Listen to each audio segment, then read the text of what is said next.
Vamos a dar unos segundos más y comienza la clase.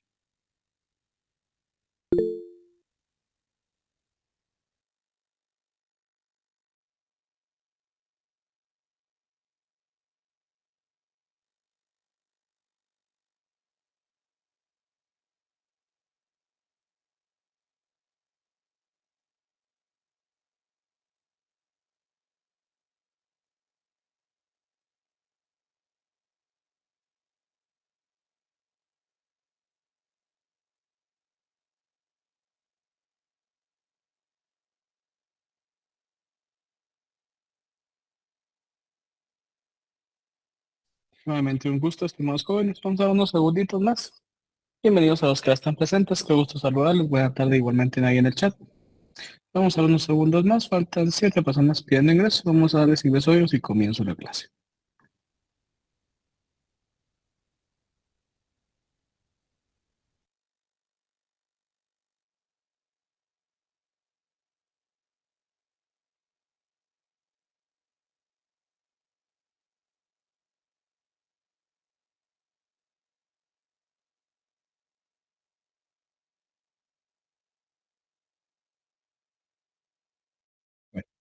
Vean, compañeros, qué gusto saludarles, qué gusto compartir con cada uno de ustedes nuevamente. Muy buena tarde. Respetando la hora y la puntualidad de los que ya están presentes, voy a dar inicio en esta tarde. Muy gusto saludarles nuevamente. Vean, la última clase habíamos tratado acerca de lo que era uno de los atributos de la persona, que es la capacidad.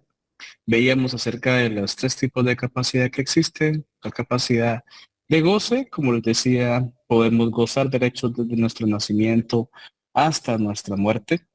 Si ustedes recuerdan, queridos jóvenes, habían algunos derechos que les comentaba que pueden todavía seguir siendo y ejerciendo ese poder post-mortem, como por ejemplo el derecho de propiedad. ¿Verdad? El derecho de propiedad, si la persona en vida no decide sobre sus bienes, este derecho de ese bien inmueble registrado persevera a la muerte de la persona hasta que sus herederos inicien un proceso sucesorio para ya pasar a formar parte de ellos de esa propiedad que les corresponde, ¿no? Luego veíamos en este caso también lo que era la capacidad de ejercicio en el sentido propio de esa actitud ya que lleva la persona de representarse por él mismo sin necesidad de sus representantes legales en la minoría de edad, en virtud de que la ley establece la que ha llegado a la edad mínima para que se le considere el ejercicio pleno y en plenitud de uso de sus facultades y que por tal motivo ya se hace representar el mismo. Posteriormente veíamos el tema de la capacidad relativa para algunos menores para realizar ciertos actos que la ley les permite. Analizábamos el tema del trabajo, el tema de, por ejemplo, la capacidad que se tiene para conducir vehículos a los 16 años. Veíamos también, por ejemplo, poder participar como testigos, ¿verdad? Etcétera, dentro de ese aspecto. Y dejábamos consignado como última diapositiva el tema de la incapacidad, ¿verdad? Entonces, he dado este pequeño recordatorio para dar tiempo todavía a algunas personas que estaban ingresando y que no perdamos el contenido del día de hoy, ¿verdad? Entonces, voy a dar inicio con este punto, el tema de la incapacidad. Vamos a ver los artículos 9, 10 y 11 del Código Civil, propiamente a través de, si ustedes es factible, poderlos leer dentro de su código, si se encuentran ya en su casa o en su trabajo, que tengan un espacio ahí para poderles dar lectura. Y aún así, lo que hago es colocar todos los artículos que vamos a dar lectura aquí en la presentación para que si por alguna razón van todavía de regreso a su casa, ya sea en su vehículo, en un transporte público, eh, pues puedan en este caso seguir la lectura correspondiente, ¿verdad? Entonces, eh, dentro de ese aspecto, queridos jóvenes, es muy importante declarar y establecer que la incapacidad es un estado civil de las personas declarado judicialmente, ¿verdad? Declarado judicialmente. La ley establece las capacidades de goce y de ejercicio y relativa. Es una capacidad ya que se encuentra regulado en una norma jurídica.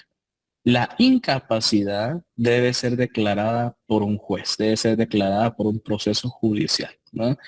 ¿Y cuáles son esas causales? Las encontramos del artículo 9 al artículo 11 del Código Civil, y aquí podemos ir comprendiendo dentro de ese aspecto por qué razón no podemos llamar que son incapaces los menores de edad. Artículo 9 establece la incapacidad. Los mayores de edad que adolecen de enfermedad mental, y ahí comienza el artículo. Pero vamos a la primera línea de ese artículo, muy importante. Los mayores de edad, ¿verdad? Es claro el artículo al establecer aquí que a quién se puede declarar incapaz a un mayor de edad. Lo que ocurre es que los menores de edad no pueden ser declarados incapaces porque ni siquiera han llegado a cumplir el previsto o el supuesto jurídico que la ley establece, el cual es la minoría de edad, ¿verdad? Ese número mágico de 18 años, y por tal motivo, ¿verdad? En ese caso, aún todavía no cumplen el supuesto que la ley contempla. Por tal motivo, en una forma sencilla, ¿verdad? No podemos decir que los menores son incapaces. Lo que sucede es que ante la ley aún no tienen capacidad plena, no tienen capacidad de ejercicio. ¿Quiénes sí pueden ser declarados incapaces? Los mayores de edad, como está establecido el artículo. Como les digo, lo que sucede es que ya la mayoría de edad ya tenemos esa capacidad de ejercicio. Entonces, cuando, y aquí vienen las causales, cuando se adolece de una enfermedad mental, ¿verdad? Que los priva de discernimiento, debe ser declarado en interdicción. O sea, vamos a esto, ¿verdad? No. Luego hay otra causal muy interesante. Pueden asimismo ser declarados en estado de interdicción las personas que por abuso de bebidas alcohólicas o estupefacientes se exponen ellas mismas o exponen a sus familias a graves perjuicios económicos. Aquí hay dos causales. Primero, la enfermedad mental y luego, en este caso, el abuso de bebidas alcohólicas o cualquier droga, estupefacientes en ese sentido. Ya vamos con los dos causales como tal, ¿no? Otro elemento interesante es qué produce, cuáles son los efectos, ¿verdad? Pero bueno, vamos a hablar de estas dos causales inicialmente.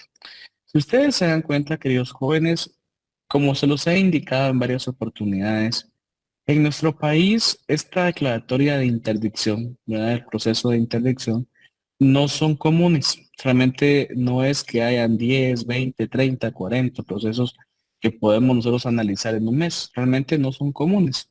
Son bastante excepcionales. Y generalmente se realizan cuando ya hay un beneficio o un bien económico de por medio, nada más, ¿verdad? Em, no hay, en realidad, la idea básica de nombrar representantes legales porque vele por los derechos de este mayor de edad que no puede hacerlo por él mismo. Entonces, aparte de ello, como es bastante oneroso, al fin de cuentas debemos pagar un proceso judicial y que pagar honorarios es bastante tardado en el tiempo, o sea, se dilata bastante. La mayoría, les soy bien sincero, de 10 casos de mayores de edad que adolecen de discernimiento, que usan en excesivo bebidas alcohólicas o estupefacientes, únicamente si viéramos una estadística, posiblemente solo 2 de cada 10 han sido o se está buscando la declaración de interdicción, ¿verdad? Y soy muy entusiasta en decirles que dos, ¿verdad? Que 2 casos de cada 10. Eh, Realmente es bastante extraordinario este proceso, ¿verdad? Les digo, y como se los contaba las últimas clases, eh, mi abuela tiene una familiar, ¿verdad? Que es una familia lejana de ella, tuvo una hija, bueno, tiene 2 hijos, uno de ellos pues no tiene ningún inconveniente mental. Tuvo una hija que todo su embarazo fue normal, pero en el momento del parto tuvo complicaciones y lastimosamente se afectó la mente y el cerebro de la niña. La niña evidentemente tiene perturbaciones mentales, eh, tiene convulsiones alrededor de entre 10 o 15 convulsiones al día. Entonces, ya prácticamente eso ha limitado su capacidad evolutiva. Ella tendrá en este momento unos 23 años, la niña posiblemente. Y en alguna oportunidad platicaba yo con ella, para decirle a la mamá, decirle todo el derecho que ella tiene y en este caso la obligación con la representación de ella, de la menor, pero bueno, ya no sería menor, pues de su hija. Y pues simple y sencillamente me dijo que no, ¿verdad? Que no le interesa. Eh, no, el hermano ya se responsabiliza, ¿verdad? De cuidarla. El hermano mayor tendrá unos 27 30 años posiblemente. Entonces, pues simplemente no, ¿verdad? Y así es el caso en la mayoría de Guatemala. Es más, es muy común que suceda, ¿verdad? Entonces, lo único, ¿verdad? Lo único en este caso, insisto, es que como no hay intereses económicos de por medio, en realidad, junto como familia, ellos compraron una casa y la casa ya se la pasaron a nombre del hermano. El hermano va a vivir en la casa, va a cuidar a la hermana hasta que pues, Dios lo llame a su presencia, y eso está, posiblemente es lo delicado, ¿no? Uno no tiene comprada la vida y no sabe si él va a fallecer antes o la niña va a fallecer antes. ¿Verdad? Realmente a la niña le daba muy poca expectativa de vida por la cantidad de, de convulsiones que tenía. Entonces, eh, es sorprendente hasta la edad que ya tiene, ¿verdad? Se le han contenido, antes era peor, según me comenta la mamá. Entonces, como les digo, la idea básica es que ocurriría al final de la vida del muchacho y ella todavía sigue viva, ¿no? Mi hermana todavía sigue. Entonces, vamos a esto. Esta es la idea básica de la declaración, o sea, el fundamento muy propio es precisamente este, que los prive de discernimiento. Cuando los se priva de discernimiento, lo que ocurre es que esa enfermedad mental eh, es para toda la vida, ¿no? Es para toda la vida. Es entendible que a la minoría de edad están los padres en el ejercicio de la patria potestad, pero la mayoría de edad, ¿quién? ¿Ya? ¿Quién va a velar por sus derechos? ¿No? ¿Quién va a velar por el derecho a la vida, a la alimentación, a la seguridad? ¿No? Es entendible que, como se los menciono, pues el hermano se responsabiliza de ella, pues a fin de cuentas es familia, es su hermana, pero idealmente debería declararse la interdicción y que se nombre como su representante legal en ese sentido, el concepto de una, de ser en este caso la declaratoria judicial, ¿verdad? Y que él sea en ese caso pues su tutor legal, ¿verdad? En forma sencilla, ¿verdad? Bueno, ahora bien, hay un caso muy interesante aquí en este artículo que nos menciona el uso excesivo de bebidas alcohólicas o estupefacientes, ¿verdad? Este todavía es menos común de los mayores de edad con enfermedad mental. Ustedes saben perfectamente que hay personas, lastimosamente, el tema de la bebida, el tema del uso de drogas, terminan poco a poco acabando con su vida. Los va consumiendo y ya no tienen control sobre ello, ¿no? Es más, el ebrio, ustedes mismos saben que de una u otra forma puede llegar a perder el control, ¿no? Tampoco les digo a aquellas personas que están tomando cada fin de semana, al fin de cuentas creo que todavía mantienen un cierto grado de control, ¿verdad? Cierto grado de control. ¿Por qué? Porque saben que tarde o temprano, el día lunes, van a tener que regresar a su trabajo, entonces no pueden continuar en la vida. Entonces, no se refiere precisamente a ellos, ¿verdad? Realmente, en este caso del abuso de las bebidas alcohólicas es cuando aquella persona pierde totalmente la capacidad de razonar, comienza a poner en perjuicio económico a su familia, imagínese, pierde su trabajo por estar tomando, comienza al momento de no tener esa capacidad económica porque ya no tiene trabajo, pues a vender los bienes que tenía en su casa y hasta el grado de poder vender la casa, ¿verdad? A eso se refiere, ¿verdad? A eso se refiere. Aquí en Guatemala, ¿verdad? Todavía no hemos llegado al grado de uso de estupefacientes como si hay en otras latitudes, en otros estados, en otros países. Es lamentable, les soy bien sincero, posiblemente muchos de ustedes lo han visto, ver las imágenes, ver los videos de lo que ocurre en Estados Unidos, ¿verdad? Con el uso excesivo de drogas plásticas, ¿verdad? Es algo sorprendente, ¿verdad? Hasta dónde puede llegar la persona. Eh, y les digo, o sea, la verdad es que precisamente a ese estado, a ese estado de salud, esa pérdida de noción de la realidad, es que va enfocado la declaración de interdicción, ¿verdad? Eh, pero vamos a esto, o sea, ¿en qué momento puede poner en grave perjuicio y para ir haciendo en este sentido las comparaciones? Por ejemplo, ¿qué produce? O sea, si ya se busca la interdicción, la declaratoria judicial que produce, desde que ya se queda en sentencia firme, incapacidad absoluta de la persona. Y si quieren, esto es fundamental, es muy aparte, muy importante ese párrafo. Incapacidad absoluta de la persona para ejercicio de sus derechos. Eso es lo que produce. Ese es el efecto, ¿verdad? Si viniera la pregunta, la declaratoria de interdicción, ¿qué produce? ¿Qué efecto produce? Y esa es la respuesta, desde la fecha en que se queda establecida en sentencia firme, incapacidad absoluta de la persona para el ejercicio de sus derechos. No estamos privándole de su derecho, de su capacidad de goce, entiéndase, por eso es que termina hasta la muerte.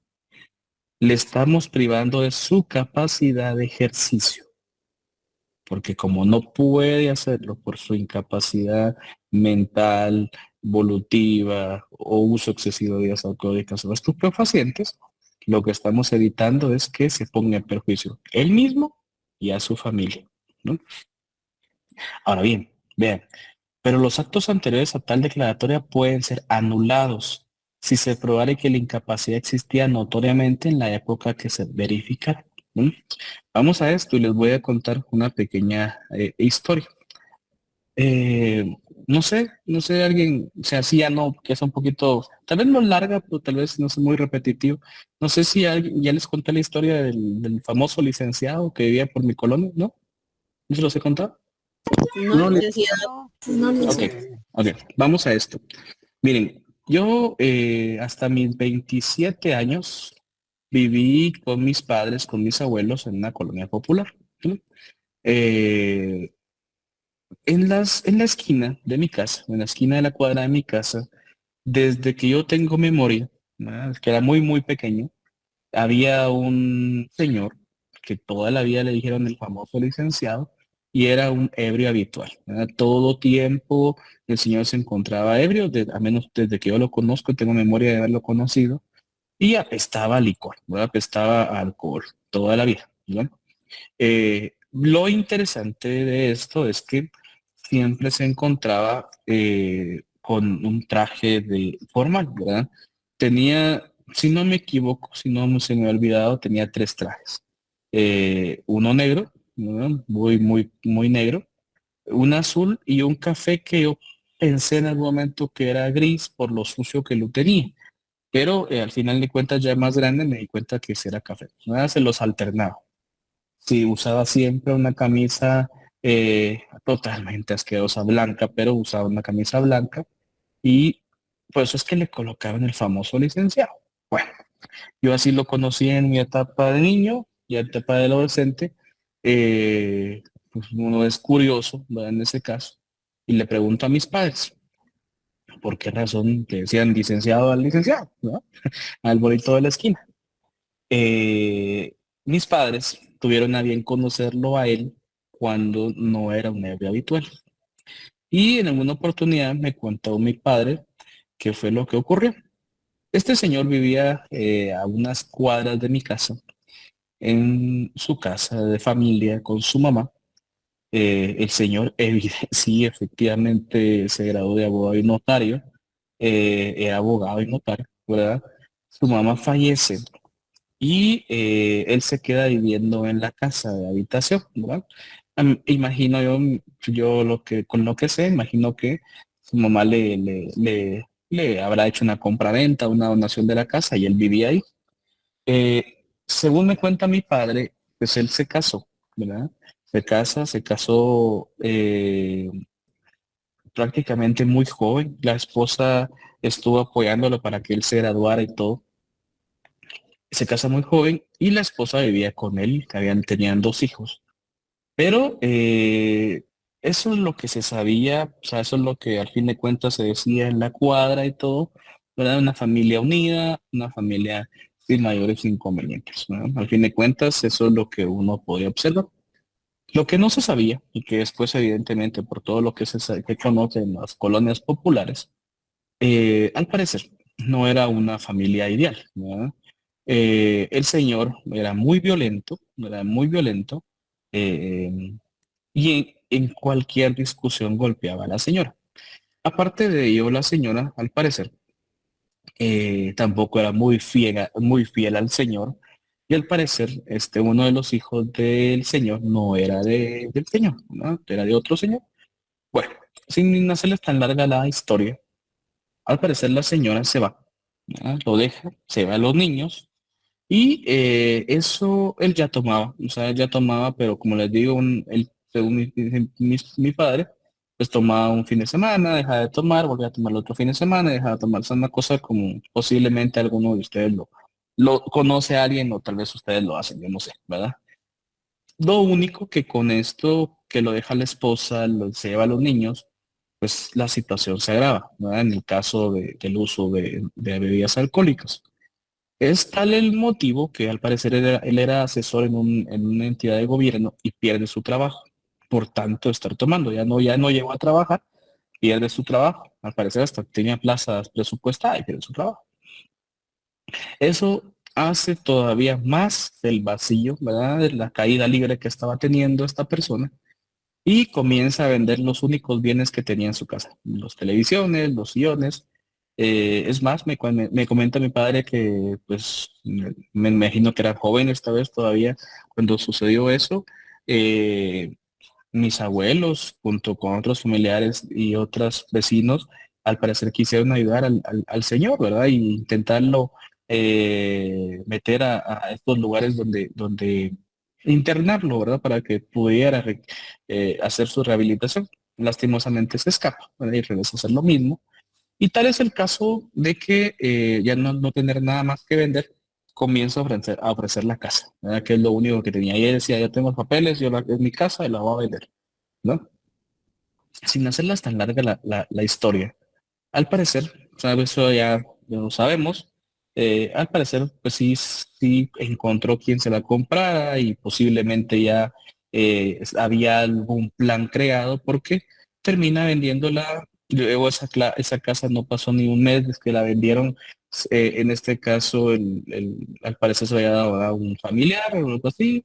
El familiar lo echa de la casa, luego vuelve a ir a vender la casa. Bueno, la cosa es que terminan vendiendo la casa como en cuatro oportunidades. Y él termina en la calle. Él termina en la calle. Lo único con lo que se queda es con su ropa, ¿verdad? Y de ahí prácticamente pierde totalmente la noción de su realidad. Vamos a esto. Imagino que en ese momento ya existía una incapacidad por el uso de bebidas alcohólicas. Cuando él hace esa declaración, en este caso de voluntad, firmando la escritura pública, y no creo que haya estado en su plena capacidad evolutiva. Si en algún momento era regresado la esposa o los hijos, luego, en ese sentido, pudieran haber buscado ser declarado ese acto nulo, ¿verdad? La declaratoria de la anulabilidad de ese acto, en virtud que había o existía una incapacidad notoriamente en ese momento. Recordemos que el mayor de edad tiene capacidad de ejercicio. Pero cuando hay un grave perjuicio donde en el acto que realizó existía notoriamente en la época que lo hizo esa incapacidad, podría iniciarse la declaratoria de interdicción y también en este caso ese proceso se le llama una reivindicación de la propiedad, es un juicio ordinario, ¿no? Eh, yo les digo, en este caso, después, si para terminar la historia, antes de pandemia todavía lo vi, ¿verdad? Todavía lo vi algunas oportunidades antes de pandemia. Después de la pandemia ya no lo volví a observar al señor, ¿verdad? Ya me imagino que ojo se enfermó y murió, o se fue a otro lado, realmente ya nunca lo volvimos a ver, ¿verdad? Lo vimos unos días después de que inició el tema de los cierres y después nunca más se volvió a ver al señor. Entonces, vamos a esto. Puede ocurrir, insisto, puede ocurrir, pero ese uso excesivo de bebidas alcohólicas o estupefacientes, si no ha sido buscada la interdicción, esa persona es capaz y tiene capacidad de ejercicio. ¿No? Y ahora bien, vamos a esto. Ustedes van a ser notarios jóvenes, los 85, 84, porque yo ya me gradué. Los 84 que están aquí presentes van a ser notarios, ¿no? Van a seguir estudiando y dentro de algunos años van a ser colegas míos. Ahí es donde yo voy al tema de la responsabilidad profesional, ¿no? Si ustedes evidentemente ven que la persona no tiene capacidad evolutiva, que la persona se encuentra en estado de ebriedad, ¿no? Que la persona no tiene la capacidad para firmar un documento legal, una escritura pública, ustedes no se presten a un acto de estos, ¿no? Porque en ese caso, si alguno llegara a ocurrir de que después los familiares inicien este proceso, también es citado el notario, pues ustedes tuvieron que dar fe y legalidad que la persona se encontraba al 100, ¿no? Imagínense si no. Por ejemplo, en hechos de tránsito, por eso es que cuando hay personas que se encuentran ebrias, ¿verdad? Uno como notario va a hacer un acta, por ejemplo, no puede, el ebrio no puede firmar, pues, no se encuentra, momentáneamente está incapacitado para el mismo, ¿no? Aunque no sea una declaratoria judicial, pero ustedes tienen esa responsabilidad profesional porque incurrirían también ustedes en una falta, ¿verdad? Al momento, y hasta en un delito, pues en este caso de ratificar un acto cuando una persona es evidente que no tenga ese discernimiento para hacerlo, ¿no? Bueno, ¿dudas de este artículo 9? ¿Estamos bien? ¿Comentarios? Ok. Eh, dice María José, ahorita voy, solo vi su nombre, perdón María José, vamos a ver. Voy a ver en el chat. Dice, así le hicieron al papá, lo embriagaron y le quitaron los bienes. Vean, habría que ver, ¿verdad? En este caso, recordemos que, bueno, el otro semestre, en Derecho Civil 1, bueno, Derecho Civil 1 y 2, van a ver ustedes en este caso la declaratoria de voluntad. La declaratoria de voluntad, uno de los principios fundamentales es que no debe existir en este caso una afectación a la misma, ¿no? Debe ser pura, libre, sin presión, sin violencia. Porque en ese sentido, sí, si hay una presión, si hay una violencia, bueno, ya hay una, ya hay un vicio a la voluntad, ya hay un vicio a la voluntad. Es más, por ejemplo, imagínense ustedes cuando van a contraer matrimonio y el tipo está, bueno, te casas y con el arma aquí te casas o te casas, ¿verdad? O sea, eso no puede ser, ¿verdad? Eso no puede ser. O sea, hay un vicio a la voluntad no debe carecer de cualquier vicio, de lo contrario, ¿qué ocurre? Que los actos declarados bajo esa capacidad, bajo esa fuerza física, bajo esa violencia, pueden ser declarados posterior al mismo anulables, porque hay un vicio a la voluntad, ¿no? Bueno, gracias ahí en el chat. Continuamos entonces con el artículo 10 y 11. El artículo 10 y 11 establece las perturbaciones, en este caso mentales. El artículo 10 nos dice, aquella perturbación mental transitoria no determina la capacidad de obrar, pero son nulas las declaratorias de voluntad emitidas en tales situaciones, ¿eh? Son en este caso de forma transitoria. ¿Y cómo puede entenderse algo transitorio? Por ejemplo, imagínense ustedes a la muerte de un familiar, ¿verdad? Puede ser un acto traumático que evidencie en este caso o realice en este caso que el sujeto tome decisiones de forma inconsciente por esa perturbación transitoria que está sucediendo. También, por ejemplo, el efecto en la mujer, ¿verdad? Cuando ha tenido a su hijo, ¿verdad? Y el proceso de negarlo, de no aceptarlo, ¿verdad? lo tenía en la mente en este momento, no sé cómo se le llama a ese, cuando la mujer rechaza a su Depresión hijo. postparto. Gracias, excelente, gracias, perfecto, excelente, sí, sí, gracias, igual, Cari, muy amable. Depresión postparto. Recordemos que son efectos transitorios, ¿verdad? Que ahí, vean, ahí es donde comprendemos, por ejemplo, queridos jóvenes, por qué razón el derecho, siendo una norma externa, siendo una ciencia externa, necesita de ciencias que estudien al ser interno de la persona. El derecho no puede estudiar la mente del individuo, ¿verdad? O sea, estudia sus actos en la realidad. Pero ¿qué ocurre en la mente? ¿Por qué está sucediendo? Al fin de cuentas nos auxiliamos de la psicología, en ocasiones hasta de comprender la filosofía, pero, o sea, vamos a esto. Ahí entendemos por qué se utilizan ciencias que estudian al ser interno, ¿verdad? ¿Por qué?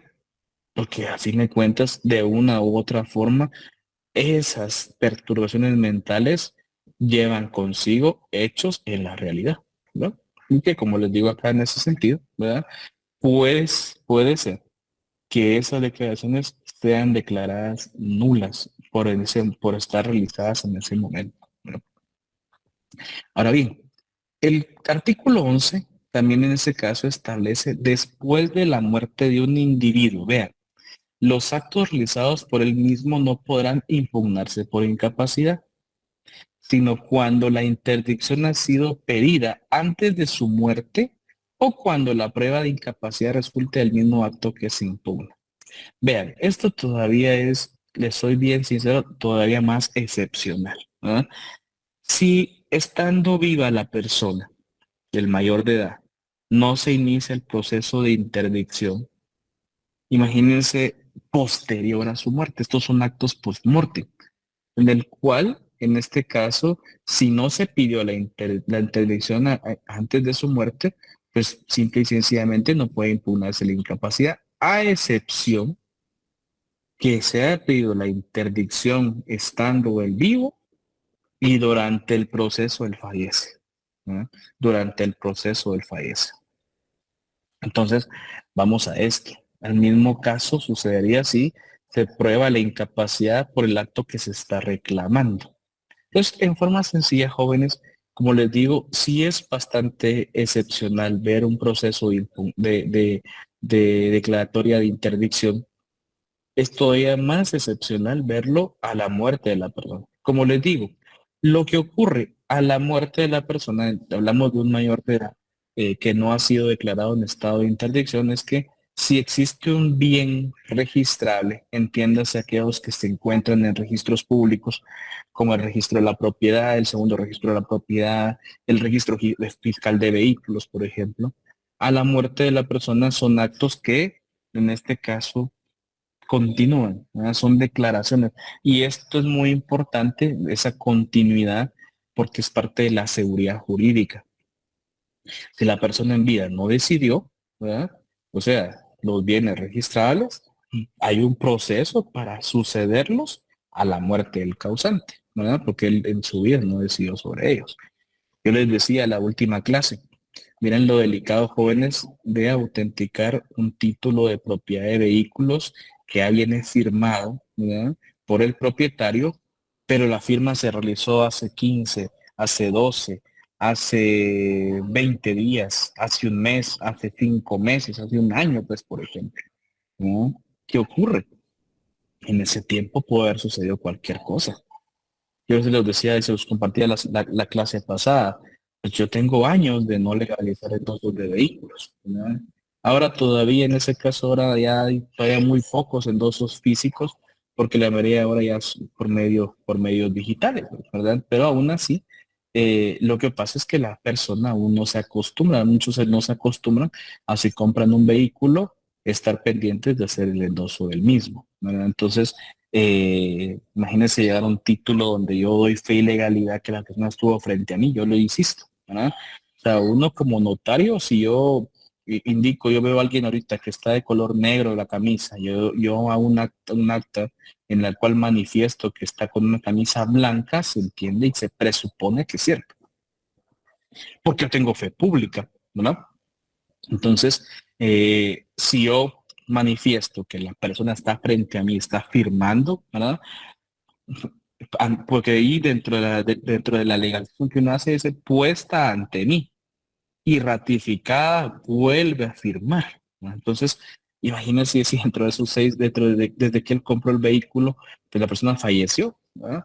Al fin de cuentas se vuelve en un gran problema porque eh, simple y sencillamente ya no se puede hacer el traspaso del mismo, sino que se tiene que hacer un proceso sucesorio para que los herederos de él puedan luego de que ya pasan, porque primero tienen que pasar a nombre de ellos y después, si ellos quisieran hacer todavía ese compromiso que en este caso, el padre o la madre que era la que les vendió el vehículo al otro, al tercero, si ellos quisieran todavía hacerlo, se hace, ¿verdad? Entonces, yo les insistí en este punto, ¿verdad? O sea, ustedes van a ser notarios, van a ser abogados. Nuestra profesión se da para mucho, ¿verdad? Hay mucho campo de aplicación, pero siempre tengan esa precaución, hagan y crean en este caso en su ejercicio profesional y háganlo con conciencia, ¿verdad? Ya háganlo con conciencia. Yo les he dicho siempre, ¿verdad? Todo lo que hacemos de una u otra forma tiene repercusiones, ¿no? Sobre todo uno como notario o como abogado, ¿verdad? Bueno. ¿Dudas de este punto? Ya voy a cambiar a otro atributo de la persona. Si no hay dudas, pues no hay problema. Cambio. Y si no, con todo gusto les puedo hablar. ¿Estamos bien? Ok.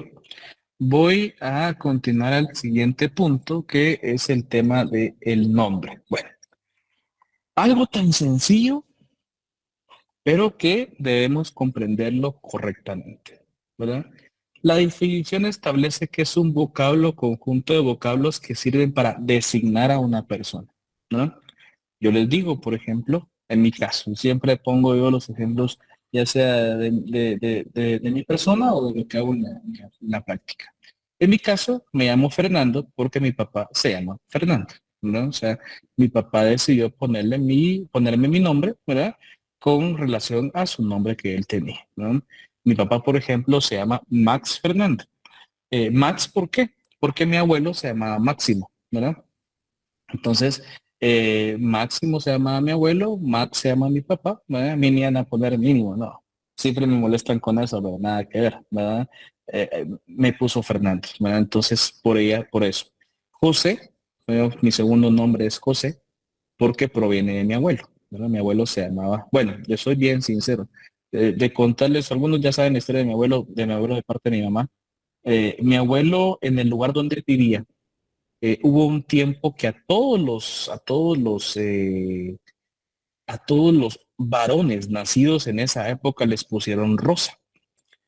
Mi abuelo nunca se enteró hasta una edad que ya tuvo más conocimiento que él se llamaba Rosa. Toda la vida le decían José, José, José. En algún momento en la escuela resultó que, pues, porque le llamaban José y después dieron sus documentos de inscripción de nacimiento y él se llamaba Rosa, ¿verdad? Ahí supo mi abuelo que su nombre no era José, sino era Rosa como tal, ¿no? Entonces, luego en la vida él hizo una identificación de persona en el cual, pues, Rosa es lo mismo que José, ¿no? O sea, él era Rosa Contreras Navas y después se identificó que era José Contreras Navas, era la misma persona, ¿no? Entonces, José por mi abuelo. Entonces, como les digo, y luego viene el patronímico, el apellido, o con Contreras, ¿no? Esos son mis dos apellidos. En este caso hay dos procesos en ese sentido que son eh, los confunden muy a menudo. No es lo mismo identificación de persona que cambio de nombre, ¿no? Voy a hablar del que ahorita nos atañe, del caso del cambio de nombre. Como la definición está aquí establecida y es clara, el nombre designa a una persona y no solo es su nombre propio o de pila, es también su apellido, ¿verdad? Cuando yo deseo cambiarme el nombre, puedo cambiarme el nombre propio o el apellido, ¿no? Hay un proceso de cambio de apellido, ¿verdad? A fin de cuentas, una forma bien sencilla, ¿verdad? Es más, es muy diferente con la identificación de persona y vamos a ver posteriormente la identificación de persona. Pero ahorita el tema del cambio de nombre. Ustedes cuando estén Derecho Notarial 3. Si no me equivoco, Derecho Notarial 3 es noveno semestre. O sea, estamos hablando que estarán dentro de unos 4 años, primero Dios, ¿verdad? En ese proceso. 4 años. Derecho Notarial 3 es Derecho Notarial 3, noveno semestre, sí. Es el proceso, lo que van a ver ahí se le llama procesos de jurisdicción voluntaria y lo que van a analizar es la ley 5477, ley de asuntos de jurisdicción voluntaria, ¿verdad? Ley tramitadora de asuntos de jurisdicción voluntaria. Ese es el nombre de la ley. Bueno, dentro de esa ley hay varios procesos notariales o llamados también extrajudiciales, ¿verdad? Que el notario puede realizar. Dentro de esos trámites está el cambio de nombre. El cambio de nombre inicia con un acta de requerimiento y así en este caso continúa con las demás fases del proceso, pero es bastante oneroso en virtud de que dentro del proceso se deben hacer 7 publicaciones, tanto en el diario oficial como el de mayor circulación. Publicaciones son también llamados edictos. Esos edictos en realidad son bastante onerosos. Por muy barato que les salga un edicto de ellos, estamos hablando de unos 450, 500 quetzales. Imagínense hacer 7. Imagínense todo, ya todo el proceso viene saliendo en unos 15,000 quetzales. Cambiarse ya sea el nombre propio o el apellido. Bueno, ¿y qué ocurriría? Se cambia en este caso el nombre y luego debe en ese sentido hacer una identificación de persona, porque ya no va a ser la misma persona, ya se cambió el nombre. Ahora bien, eso del cambio de nombre no significa o no acredita que pueda yo hacer una relación de filiación. ¿A qué me refiero con filiación? La filiación es un concepto legal que en este caso ocurre al momento del reconocimiento de hijos. Se hace de la madre al hijo y del padre al hijo. Es decir, que la filiación ocurre al momento del nacimiento. ¿Dónde puede ratificarse? En la certificación de nacimiento, ¿verdad? Entonces, por ejemplo, yo tengo filiación ascendiente consanguínea, por ejemplo, con mi padre. Él es mi padre, él ratificó en este caso ser mi padre, él me inscribe como su hijo y tenemos filiación ascendiente consanguínea, ¿verdad? Ahora bien, con mi hijo, por ejemplo, ¿verdad? Yo lo fui a inscribir en el RENAV, yo tengo una filiación con mi hijo descendiente, de padre a hijo, igual consanguínea, ¿verdad? Entonces, él utiliza mi apellido, yo utilizo el apellido de mi padre por razones de filiación legal, ¿verdad? En forma sencilla. Ahora bien, vamos a esto. Yo podría quitarme el apellido Pocón y ponerme Arzú, sí, ¿verdad? Al fin de cuentas estamos viendo que el nombre es un conjunto de vocablos, sirven para identificar a una persona. Puedo colocarme el apellido que yo quiera, ¿verdad? Ahora bien, lo único que el cambio de nombre no crea filiación. Esa es la diferencia. No puedo decir ahora, bueno, me llamo Fernando Arzú y ahora venir y ir con los Arzú, aquí yo soy su primo, soy su hermano. ¿Eh? No, en primer lugar, qué asco, ¿no? Su familia, qué asco. Pero bueno, estoy feliz con mi apellido, ¿no? Pero vamos a esto. No crea afiliación, ¿no? Yo puedo ponerme el apellido que yo quiero. ¿No? Hay personas que se quitan un apellido, hay otras que se ponen el apellido del abuelo. No, simple y sencillamente, ¿verdad? Vamos a esto, ¿verdad? Es algo, a veces se quieren cambiar los apellidos, uno que aparezca antes que el otro, ¿no? O sea, no es una cosa excepcional, les soy sincero, porque se ven muchos cambios de nombre. Es más, en el diario oficial ustedes pueden buscar, ¿verdad? Donde están las publicaciones de edictos, van a encontrar en algún momento un cambio de nombre. Eh, Ahora bien, ¿por qué no se hace tan común? Porque es oneroso. Esa es la verdad. No, esa es la verdad. Entre 15 y 17,000 quetzales sale un proceso de cambio de nombre. Ahora bien, vamos con la identificación de persona. La identificación de persona es una escritura pública. Vean la diferencia, no es un proceso extrajudicial. El cambio de nombre, ¿verdad? Es un proceso extrajudicial. La identificación de persona es una escritura pública que voluntariamente el individuo va con un notario y solicita reconocer, identificarlo, ¿verdad? Identificar en este caso que, por ejemplo, imagínense ustedes, les pongo el caso de mi esposa, ¿verdad? Para que ustedes se den cuenta. Mi esposa se llama Lilian Marisela. Lilian con M, Marisela con S, ¿verdad? Ha tenido en su vida, tuvo muchos inconvenientes porque el nombre Lilian se lo ponían con N y Marisela se lo ponían con S, con C, perdón. Entonces, había muchos inconvenientes con ello, ¿verdad? Es más, en algún documento público aparece con N y con C, su nombre y sus dos nombres, ¿verdad? Entonces, ya cuando tuvo esa conciencia con un colega, se hizo una identificación de persona, que Lilian con M es la misma que Lilian con N, que Marisela con S, que Marisela con C, ¿verdad? Porque cambia una letra, en ese caso. Es la misma persona. Esa escritura pública, el testimonio de la misma se ingresa con un duplicado al Registro Nacional de las Personas.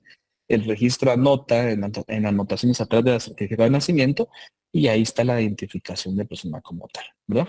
Bueno, vamos a esto. Hace varios años, yo todavía, perdón que me está un poco ardiendo el ojo por la luz, digo que los lentes. Bueno. Hace algunos años, por ejemplo, yo cuando estudié, no había una reforma al Código Civil en la cual establecía el tema de la tilde, ¿verdad? Entonces, por ejemplo, pocón con tilde y pocón sin tilde, hay una variación del nombre, ¿verdad? Es más, en este caso, sin esa reforma que hace algunos años se dio, yo tuve que haber hecho una identificación de persona porque cambia con una tilde, varía, hay una variación del nombre.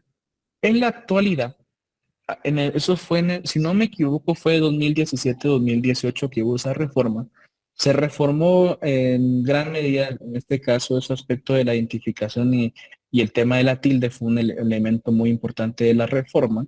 Y ahora, en la actualidad, la tilde no va a variar, no hay una tergiversación o variación del nombre por caso de la tilde, ¿verdad? La tilde no afecta el nombre.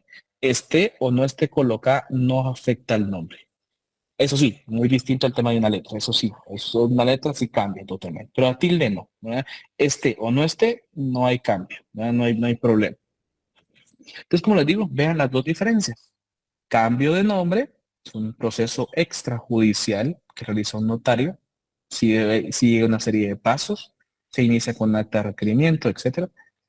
Identificación de persona es una escritura pública de identificación de persona. Y para cerrar este tema, ahorita voy a leer no, me preguntan en el chat, no lo vi, disculpe, ahorita lo voy a leer. Para cerrar el tema, también puede hacerse una identificación de tercero. Cuando la persona ya falleció, hay ocasiones en las cuales estamos haciendo un proceso sucesorio y nos damos cuenta que, por ejemplo, eh, una de las personas tenía otra, si por ejemplo, eh, imagínense, vamos a poner el ejemplo de mi abuelo, ¿verdad? Nos dimos cuenta que en documentos públicos él aparecía con su nombre que quedó inscrito, ¿no? Pero también, que era Rosa Contreras Navas, pero también había utilizado públicamente José Contreras Navas. Pero él ya falleció. ¿Qué hacemos? No puedo, o sea, mi abuelo ya falleció, no puede ir y resucitar ir con un notario, ¿verdad? Entonces, los familiares directos, pueden ser hijos, pueden ser hermanos, puede ser la esposa, puede ser el esposo, van con un notario para que se haga una identificación de tercero, que en vida públicamente utilizó Rosa Contreras Navas, que era como está inscrito, y también asimismo en relaciones sociales y documentos públicos utilizó José Contreras Navas, y por tal motivo son la misma persona. Se inscribe en RENAP, ¿verdad? Vean, hay ocasiones en las cuales les va a tocar, cuando sean notarios ustedes, si sean un proceso sucesorio o cualquier otro proceso, pero generalmente sabemos que en procesos sucesorios, cuando vemos los documentos de alguien que ya falleció, oh, hay una letra que cambió, ¿verdad? Por ejemplo, les cambiaban a veces, le alteraban el orden de los apellidos, pues, por ejemplo, ¿verdad? Aquí no tenemos que hacer un cambio, no, ya no está viva la persona. solo identificarla, ¿verdad? Posterior a su muerte, identificación de tercero, ¿verdad? Vamos con la duda que tienen en el chat, perdón. Gusto saludarle a Nulfo igualmente.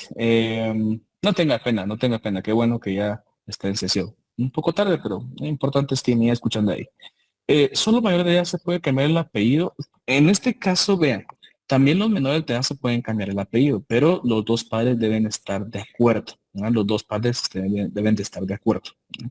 Eh, es más, les digo, si en mayores de edad, recordemos que el menor de edad para ejercicio de sus derechos es el representante legal, es en este caso quien ejerce la patria potestad, ¿verdad?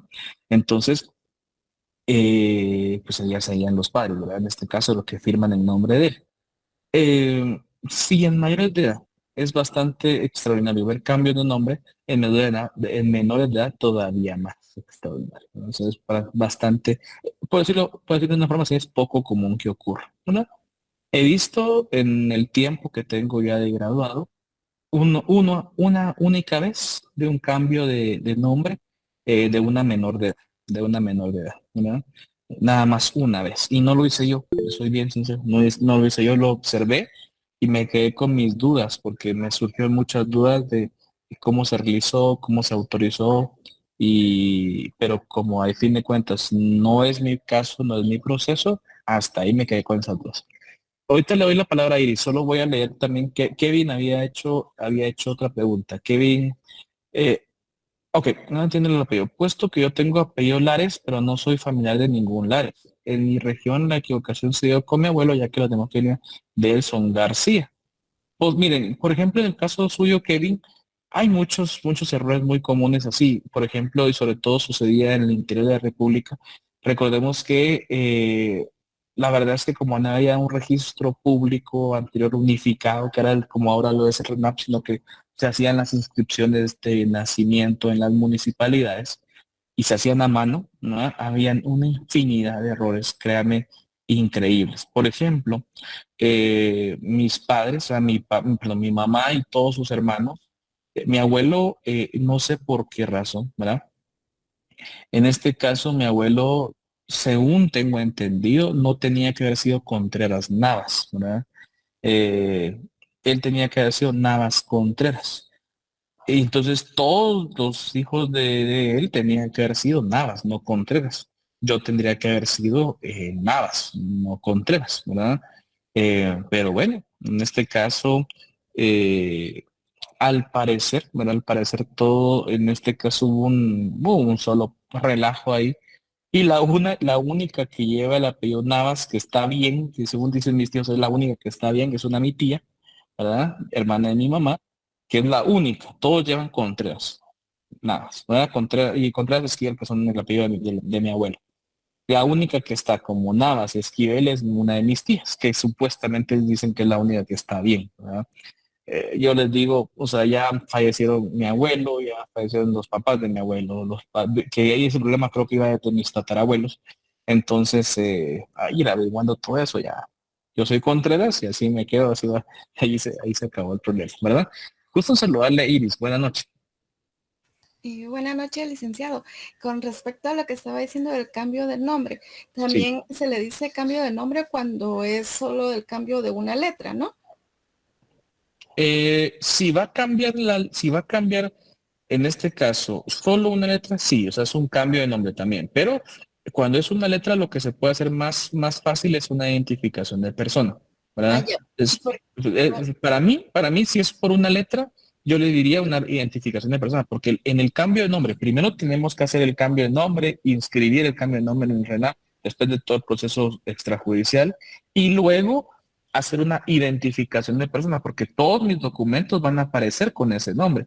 Entonces, hay una identificación que todos mis documentos públicos anteriores a ese cambio identifican también a la misma persona de la cual yo me hice el cambio. Entonces, si fuera por una letra, yo le diría con mi definición, tendría que haber el proceso, pero para poner letra es mejor una identificación de persona, ¿verdad? Ya, Que fue el caso que le conté de mi esposa, ¿verdad? sí, lo que le comentaba porque cuando nació mi hija, yo la inscribí todavía en lo que fue la municipalidad.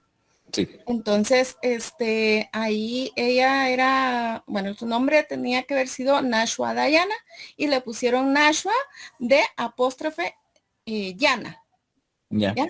Entonces, ya cuando ella creció, entró a primaria, me dijo, no me gusta ese nombre, me dijo, porque me dicen de Yana, me dice, va, entonces, ¿me pones Diana o me pones Dayana? Entonces yo todavía estaba la municipalidad, ¿no? Donde se podía abocar uno. Y me fui a preguntar cómo podía hacer la gestión y ya me dieron ahí unas hojas y todo, pero eso sí fue un proceso largo. Me llevó por lo menos unos 3, 4 años. Y estaba la MUNI, Hacer- aparte de todo. sí, y estaba la MUNI, ajá, para que cuando ella saliera de sexto primaria, ya saliera con su nombre corregido. Pero Correcto. sí, todavía logré hacerlo y eso fue de casi que de todos los días tenía que estar dando vueltas para hacer el cambio. Y Ahora, ahora mire, sí ya ahora sale le con soy bien, Nashua sí, Dayana. le soy bien, sí, correcto. Ahora le soy bien sincero. O sea, la ventaja que hay ahora es que, por ejemplo, todo está unificado, ¿verdad? En el tema de RENAC, es la única ventaja.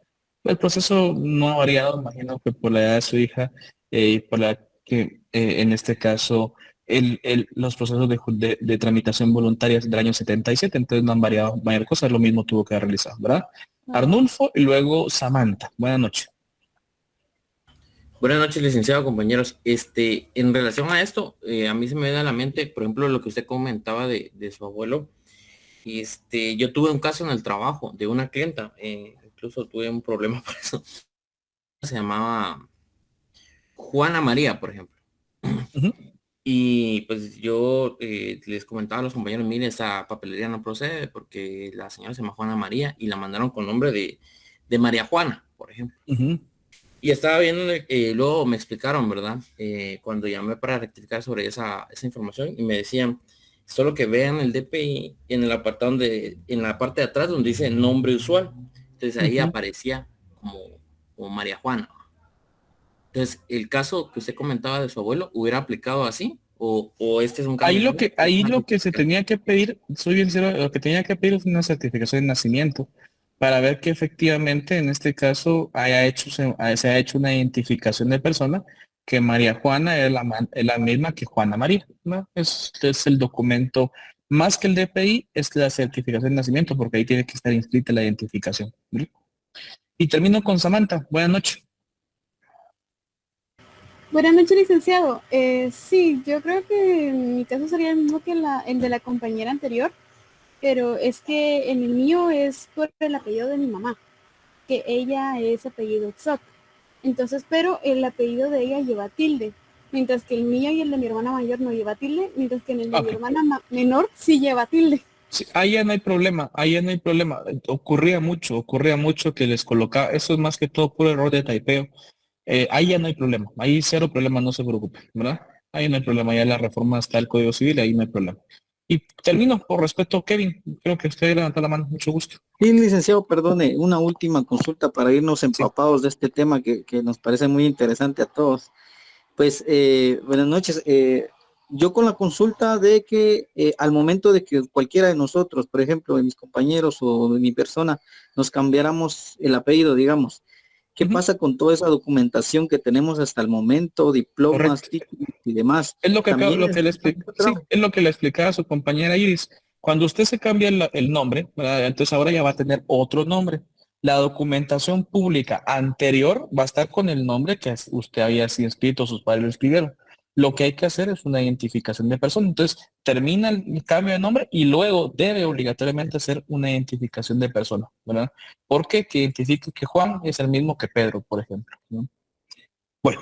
Ah, Gusto en perfecto, gracias. saludarles a todos. Si alguno quedó todavía con alguna duda, queridos jóvenes, voy a recibir este tema, la otra clase, ¿verdad? Voy a tratar la manera de platicar de este tema en la siguiente clase. Solo un momento al inicio de la clase para coordinar el contenido. Y ha sido un placer, ¿verdad? Que estén